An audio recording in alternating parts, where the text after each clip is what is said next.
Excellencies, I'm privileged to be here with you this morning, and I thank the Spanish Prime Minister, Senor Pedro Sánchez, for inviting me to deliver this statement at this forum. It is rather sad that the pandemic has deprived me, and an ardent fan of many decades of Los Blancos, of the opportunity of touring the Santiago Bernabeu Stadium as part of my brief visit to Madrid. Hopefully, sooner rather than later, we'll be able to return our lives back to normal once we rid our respective nations of COVID-19. What the pandemic has taught us is that our world is truly interdependent. For a virus that originated in China has engulfed the entire globe. We need to cooperate more, and we need to cooperate smartly. In the midst of all the complexities of the 21st century, our interdependence requires such cooperation. So I applaud Prime Minister Pedro Sánchez for convening Focus Africa 2023 and for the brilliance of the Plan Africa 3 initiative. Excellencies, I'm certain that all of us gathered at this event have become accustomed to news headlines such as at least 43 African migrants drowned off Libya, UN agencies say. African migrants drowned as boat sails to Spain. At least 140 migrants drowned off Senegal coast, UN says.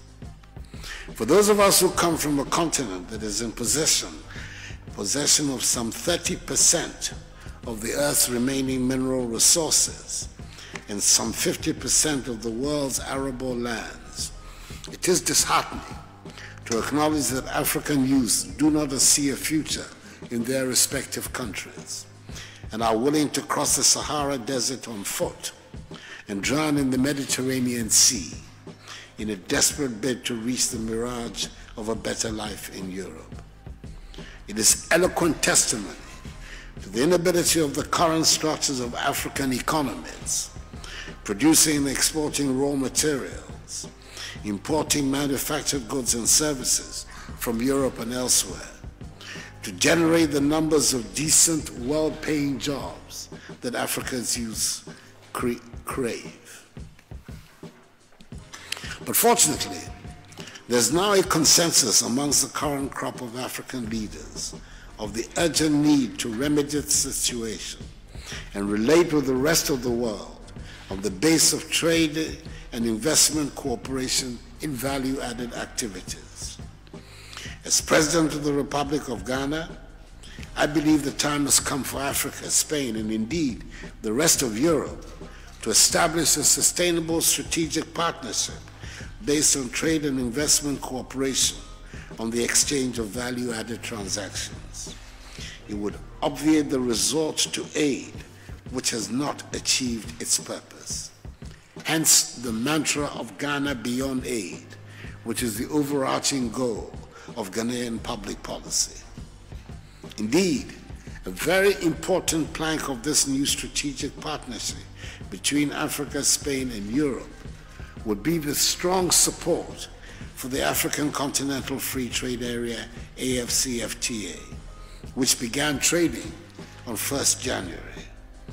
The AFCFTA will link all the 54 markets of Africa, covering 1.3 billion people, into a single market.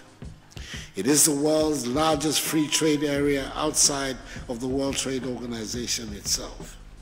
By 2050, it will cover an estimated 2.5 billion people and have over a quarter of the world's working age population.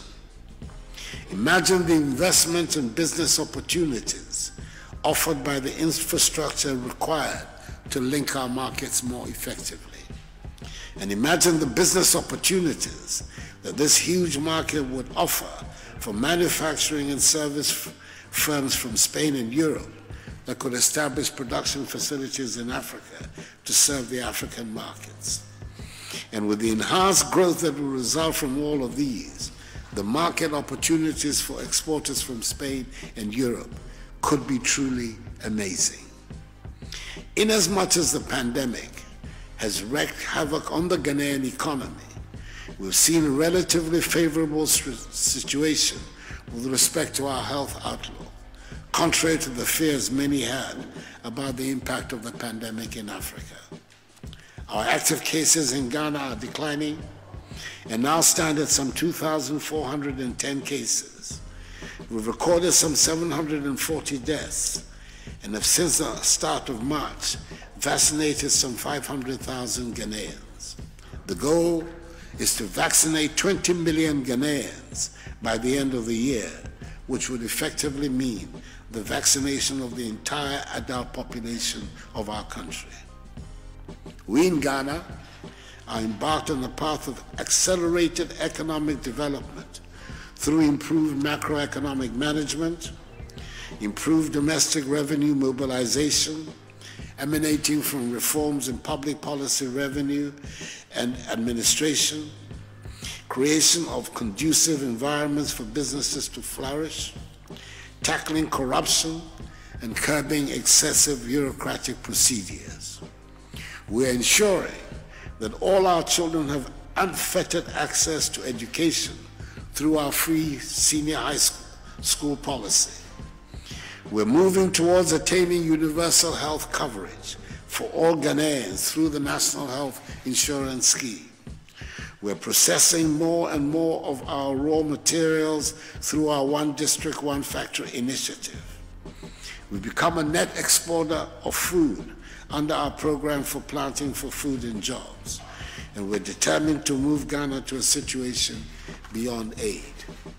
We have set our sights high, and to our friends in Spain and Europe, I urge you to join us in building a continent of prosperity and societies of equal opportunities for all. Once again, I thank you, Mr. Prime Minister, and I look forward to welcoming you to Ghana very soon. I thank you for your attention.